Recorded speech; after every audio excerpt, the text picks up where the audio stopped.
नमस्कार। आज हम 10वीं कक्षा का पहला पाठ बरसे बादल कविता पढ़ने वाले हैं। ये बरसे बादल 4 अनुच्छेदों की कविता है।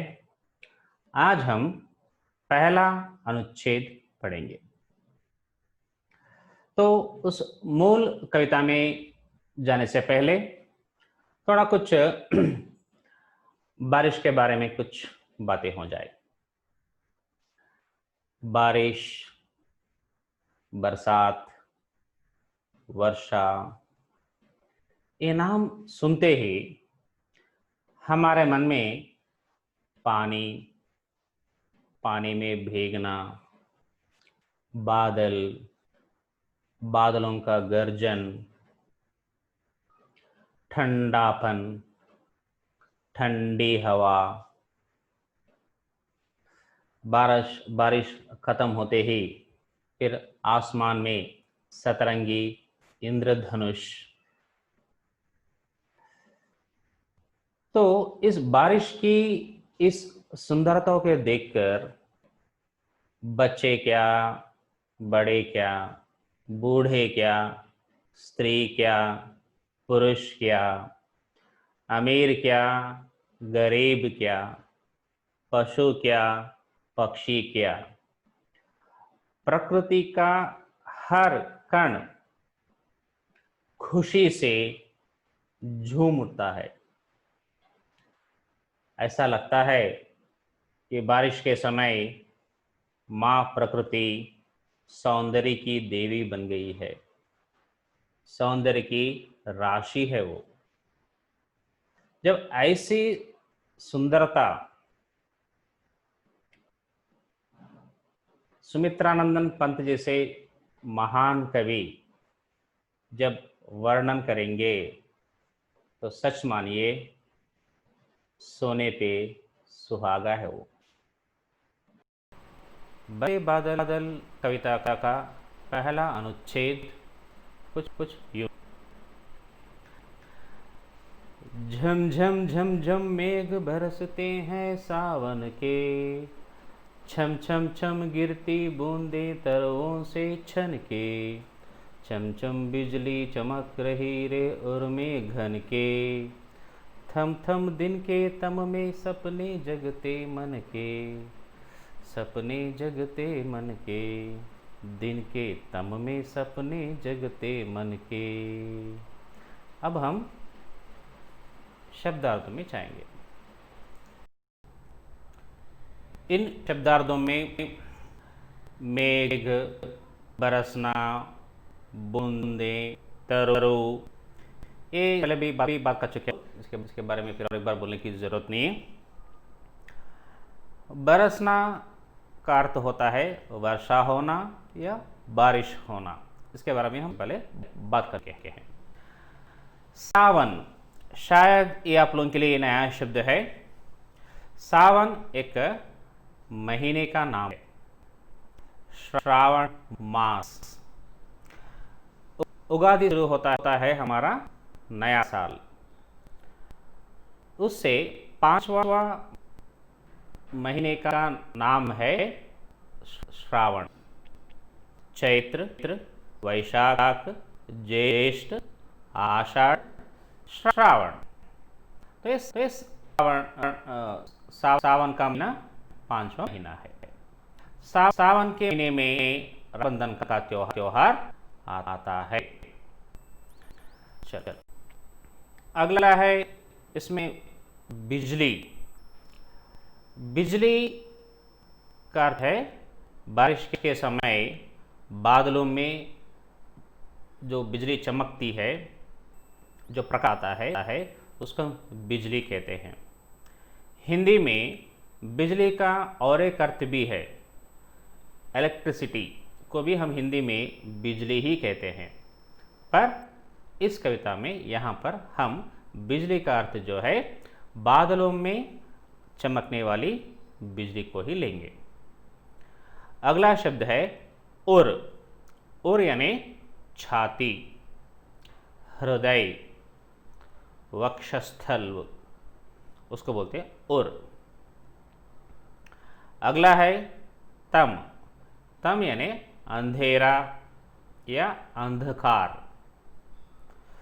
आप अपनी प्रार्थना में भी पढ़ते हैं आप, तमसोमा ज्योतिर्गमया, यानी तमसोमा ज्योतिर्गमया, यानी हे प्रभु अंधकार से हमें प्रकाश की ओर लेके जाओ।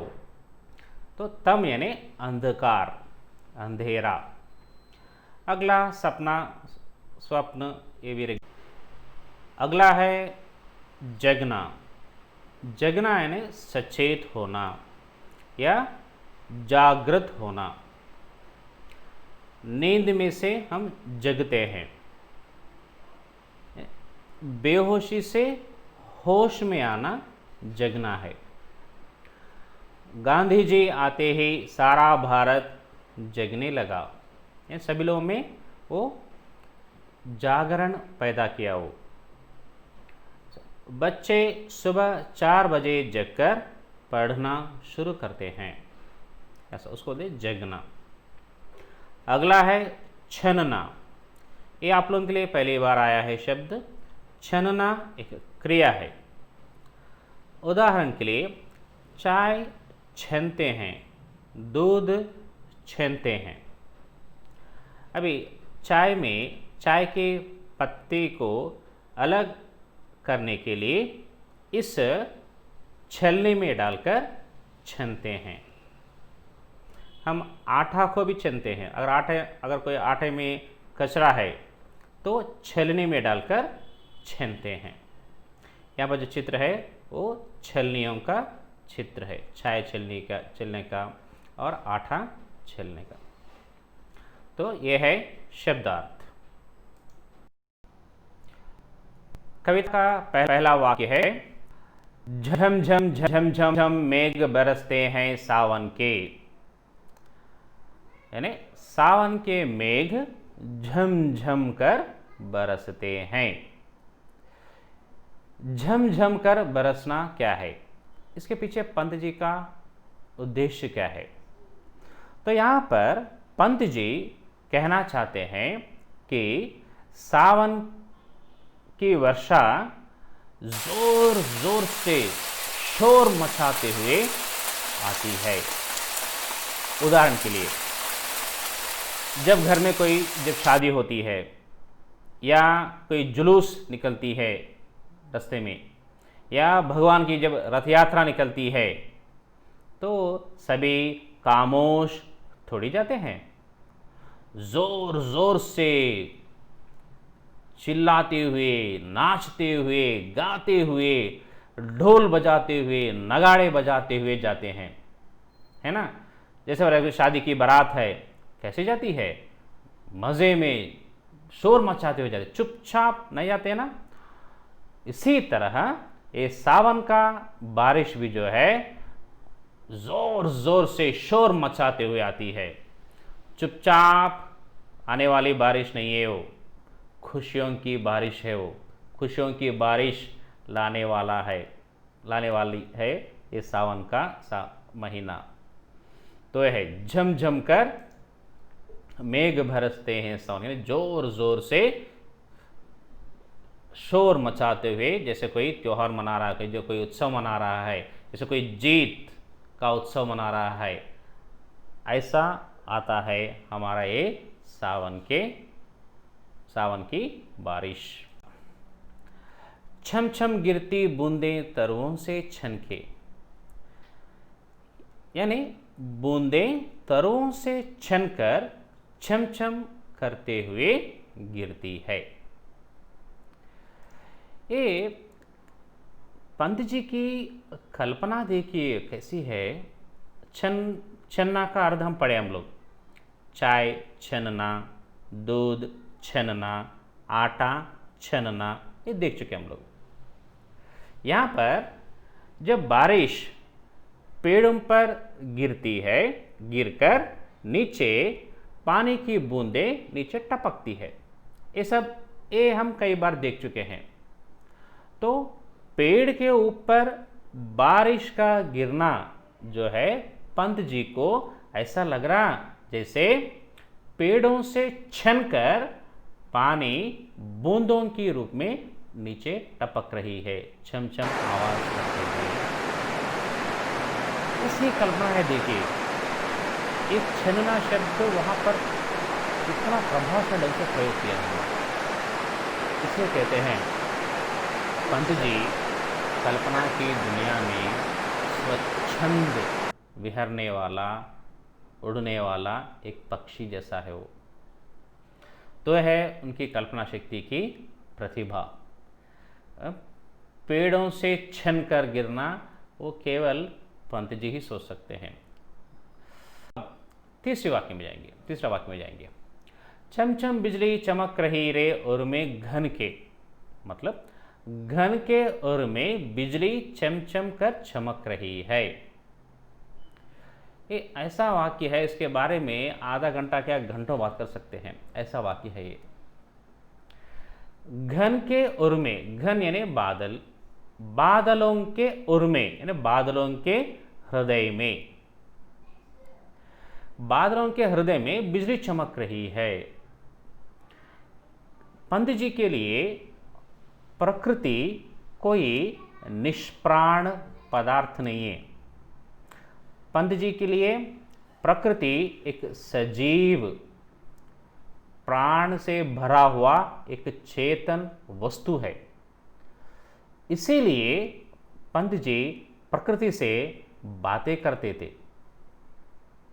यहां पर भी देखिए घन, घन के उर्मे यानी घन उसके लिए कोई पानी से भरा हुआ एक भाष्प नहीं है। घन उसके लिए एक सजीव, प्राण से भरा हुआ एक पदार्थ है। तो घन के उर्मे ने घन बादलों के दिल में बिजली चमक रही है।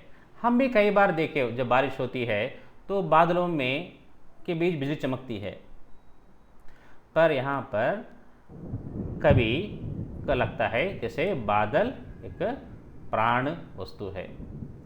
इसके कई अर्थ है, बहुत अर्थ निकाल सकते हैं, बहुत गहराई है इस वाक्य में। फिर भी और एक अर्थ बताकर मैं आगे बढ़ूंगा। यहां पर देखिए घन बादल, जब बारिश होती है तो पूरे काले बादल होते हैं। तो ऐसे काले बादलों के बीच बिजली एक प्रकाश की रेखा है, अर्थात निराशा भरी जिंदगी में एक आशा की रेखा की तरह है। उनका मानना है कि सावन का महीना जो है, सावन के महीने में आने वाली बारिश आशा लाती है, खुशियां लाती है।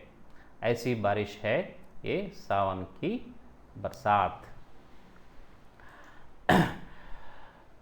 अगला चौथा वाक्य है, थम थम दिन के तम में सपने जगते मन के। क्या वर्णन है पंत जी का, देखिए उसके भाव देखिए। दिन के तम में मन के सपने जगते हैं। अगर उस वाक्य को सीधा करें तो ऐसा बनता, दिन के तम में मन के सपने जगते हैं। दिन के तम में दिन के अंधेरे में, क्योंकि जब बारिश होती है पूरा अंधकार छा जाता है, पूरा अंधेरा छा जाता है। तो दिन के अंधेरे में मन के सपने जगते हैं, यानी मन में सपने, मन के जो सपने हैं वो जगते हैं। यहाँ पर थोड़ा बात करेंगे इसके बारे में। सपने दो तरह के होते हैं। आंख बंद करके सपने देखते हैं नींद में, गहरी नींद में। आंखें खोलकर सपने देखते हैं हम। तो आंखें खोलकर सपने हम कब देखते हैं? उदाहरण के लिए कोई भूख से तड़पता हुआ कोई आदमी या दर्द से तड़पता हुआ आदमी आंखें खोलकर सपना नहीं देखता। आंखें खोलकर सपने वही देखता है जिसका दिल भर गया है, जो खुश है, संतुष्ट है। वही आदमी आंखें खोलकर सपने देख सकता है। और क्या कहता है, मन के सपने जगते हैं, मन में जो सपने जो अब तक दब के थे वो सभी सपने इस बारिश से द्वारा लाई हुई खुशियों से लाई हुई खुशी में ये सभी सपने अंदर के जो अब तक जो सो गए हैं, सुप्त अवस्था में हैं, वो सभी सपने फिर जागेंगे। इसका अर्थ है कि ये सावन के में बरसने वाले बादल जो है खुशियाँ लाने वाले बादल है। तो इसी खुशी में सब लोगों के मन में जो छिपे सभी सपने फिर से जाग उठते हैं। तो ये है पहला पैराग्राफ का भावार्थ। अगले क्लास में हम और आने वाले पैराग्राफ के बारे में बात करेंगे। तब तक के लिए नमस्कार।